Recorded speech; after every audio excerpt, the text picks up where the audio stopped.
کہ جو سورہ کہف کی شروع کی 10 آیتیں ہیں، ایک پیج میں پوری 10 آیتیں ہیں، جو یاد کر لے گا دنیا کا سب سے بڑا فتنہ دجال جب آئے گا، اللہ اس کو اس فتنے سے محفوظ فرمائے گا۔ میں سورہ کہف کو عرض کرتا ہوں کیونکہ بہت فضیلت والی سورہ آج ہم نے تلاوت کی ہے، بالکل بیچوں بیچ میں یہ سورہ آئی ہے قرآن پاک کے، سورۃ الکہف۔ اس کی فضیلت یہ ہے کہ نبی پاک صلی اللہ علیہ وسلم نے فرمایا جو اس کو شب جمعہ پڑھے گا، یعنی جمعہ کے دن یا مغرب سے لے کر کے جمعرات کا دن جب ختم ہو جاتا ہے، مغرب سے جمعہ کا دن شروع ہوتا ہے، دوسری مغرب آنے تک جو سورہ کہف کی تلاوت کرے گا، اس کے جہاں تلاوت کر رہا ہے وہاں سے لے کر خانہ کعبہ تک اللہ ایک نور پیدا فرمائے گا۔ اور بھی بہت ساری فضیلتیں کنز العمال میں آئی ہیں، فرمایا کہ جو سورہ کہف پڑھے گا اللہ اسے 3 دن تک ہر طرح کے گناہوں سے بچا لے گا، اور پھر کنٹینیو کرتا رہے۔ اور میرے آقا صلی اللہ علیہ وسلم کی ایک حدیث یہ بھی ہے کہ جو سورہ کہف کی شروع کی 10 آیتیں ہیں، ایک پیج میں پوری 10 آیتیں ہیں، جو یاد کر لے گا دنیا کا سب سے بڑا فتنہ دجال جب آئے گا، اللہ اس کو اس فتنے سے محفوظ فرمائے گا، وہ دجال کے فتنے سے محفوظ رہے گا۔ ورنہ دجال کا فتنہ بہت سخت ترین ہوگا۔ یہاں باباؤں کے فتنے سے لوگ نہیں بچ رہے ہیں، کوئی چمتکاری بابا آ جائے تو سب اس کے سامنے بھیڑ لگا دیتے ہیں۔ دجال تو مردے کو زندہ کر کے دکھائے گا، بارش بھی برسا کے دکھائے گا۔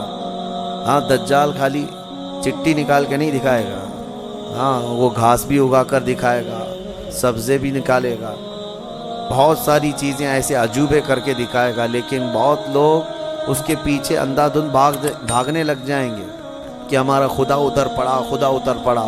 صرف ایمان والے جن کو اللہ بچانا چاہے وہ اس کے فتنے سے محفوظ رہیں گے۔ ایک تو بچ جانا الگ ہے، لیکن جو اس پر ایمان نہیں لاتا ان کو وہ سزا بھی دیتا ہے۔ دجال جو ہے دونوں ٹانگیں پکڑ کر چیر دے گا، کچھ لوگوں کو کھولتے ہوئے تیل میں بھی ڈال دے گا، اس کا رعب و دبدبہ ہوگا، اس کا غلبہ ہوگا۔ اس کے لیے مومنین کو وہ اذیتیں بھی دے گا، تکلیفیں بھی دے گا، لیکن جو جمع رہا اس کے لیے بہت بڑی جنت ہے، بہت بڑی جنت کا اللہ نے وعدہ فرمایا۔ لہٰذا اس فتنے سے حفاظت کے لیے حدیث میں ملتا ہے کہ جو سورہ کہف کی 10 آیتیں روزانہ رات کو پڑھ لیا کرے، اللہ تعالیٰ اس کو دجال کے فتنے سے محفوظ فرماتا ہے۔ اللہ کریم ہم سب کو دجال کے آنے تک دنیا میں نہ رکھے۔ اگر فتنہ اللہ تبارک و تعالیٰ کوئی آزمائش کا ارادہ فرمائے تو ہمیں بغیر آزمائے، بغیر فتنے میں مبتلا کیے دنیا سے اٹھا لے، ہمیں صحیح و سلامت اللہ موت عطا فرمائے۔ اس پورے پارے میں 3 سوالات کرنے کے لیے یہودی آئے تھے حضور صلی اللہ علیہ وسلم کے پاس۔ اب ایک بات میں بتاتا ہوں، یہ سورہ جو اتری ہے نا پوری، یہودی جو ہے ٹیسٹ لینے کے لیے آئے تھے کہ اللہ کے آخری نبی ہیں تو ہم کچھ ایسے سوالات کریں گے جن کے جواب عربوں کو تو نہیں معلوم تھے، عربوں کو نہیں معلوم، وہ صرف اہل کتاب جانتے تھے۔ وہ 3 سوالات کیا لے کر کے آئے تھے حضور صلی اللہ علیہ وسلم سے؟ انہوں نے کہا روح کس کو کہتے ہیں؟ روح جہاں معلوم ہے سب کے پاس ابھی، روح کس کو کہتے ہیں؟ دوسرا ان کا یہودیوں کا سوال تھا اصحاب کہف کون تھے اور کتنے تھے؟ یہ غار والے لوگ کون تھے اور کتنے تھے؟ یہ سوال انہوں نے لا کر کے پیش کیا۔ تیسرا سوال تھا ذوالقرنین کون ہے؟ حضور پاک صلی اللہ علیہ وسلم نے فرمایا جاؤ میں کل اس کا جواب دوں گا۔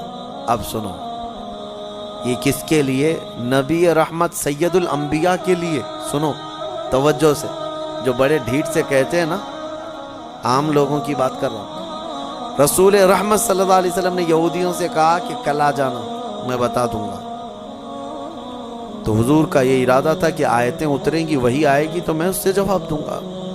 کوئی آیت نہیں آئی، کوئی وحی نہیں آئی۔ دوسرے دن یہودی آئے، حضور پاک صلی اللہ علیہ وسلم نے ان سے فرمایا کہ جاؤ میں اور کل بتاؤں گا۔ 2 مرتبہ 3 مرتبہ حضور صلی اللہ علیہ وسلم نے ٹال دیا، اور یہودیوں کو یہی چاہیے تھا، بہانہ بدنام کرنے کے لیے، پروپیگنڈا پھیلانے کے۔ اب آیتیں نہیں آئیں، کئی دن تک وقفہ ہو گیا۔ روز آیت آتی تھی، کبھی دن میں کئی مرتبہ آیتیں اترتی تھی، لیکن اتنا لمبا وقفہ ہو گیا حضور اکرم صلی اللہ علیہ وسلم کے قلب اطہر پر یہ بات بہت گراں گزر رہی تھی کہ کیا ہو گیا. تب پھر اللہ تعالیٰ نے یہ سورہ تو اتاری، سورہ کہف، لیکن اس میں یہ فرمایا وَلَا تَقُولَنَّ لِشَيْءٍ إِنِّي فَاعِلٌ ذَلِكَ غَدًا، اے محبوب ہرگز ہرگز یہ مت کہنا کہ کل میں یہ کر دوں گا. یہ اللہ تعالیٰ کو پسند نہیں ہے. اپنے رسول کو اللہ تعالیٰ فرما رہا ہے ہرگز یہ مت کہنا کہ کل میں یہ کر دوں گا، الا ان یشاء اللہ، جب بھی کہنا تو یوں کہنا اگر اللہ چاہے تو کروں گا.